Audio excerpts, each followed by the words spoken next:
আজকে আমাদের Bikrampur school Bikrampur RD high স্কুলের একটি প্রোগ্রামে আমাদের এলাকার তৃণমূলের বিধায়ক ফাল্গুনী সিংহবাবু এমনকি তার সাথে অনেক তৃণমূলের নেতা উপস্থিত বা আমন্ত্রণ তাদেরকে করা হয়েছিল।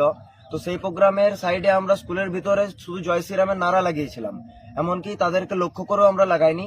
তার জন্য আমাদের এলাকার বিধায়ক ফাল্গুনী সিংহবাবু আমাদেরকে এসে থ্রেটের ভাষায় আমাদেরকে বলে যান যে স্কুলের ভিতরে রামের নাম নেওয়া চলবে না, স্কুলের ভিতরে জয় শ্রীরামের নারা লাগানো চলবে না, স্কুলের ভিতরে রামের নাম নেওয়া চলবে না। তো ফাল্গুনী সিংহবাবুর কাছে আমার একটাই কোশ্চেন যে এটা তাহলে সেকুলারিজম না ইসলামিক কান্ট্রি যে এখানে স্কুলের ভিতরে রামের নাম চলবে না?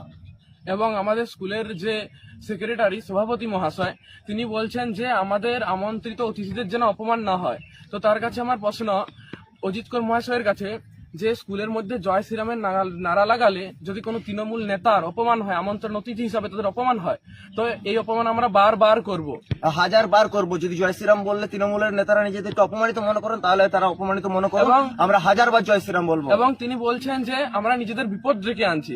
তো তিনি কি আমাদের ধমকি দিচ্ছেন? তার কাছে এইটাই কোশ্চেন। আমাদের কাছে তার থ্রেটের প্রত্যেকটা ভিডিও আছে যেখানে এই ভাষা ইউজ করে বলেছেন যে নিজেদের বিপদ রেখে আনছি। এবং আমরা যখন ভিডিও বানাচ্ছিলাম তখন তিনি আমাদের ফোনটাও ছাড়িয়ে নেওয়ার চেষ্টা করেছিলেন, ফোন ছাড়িয়ে নেওয়ার চেষ্টা করেছেন।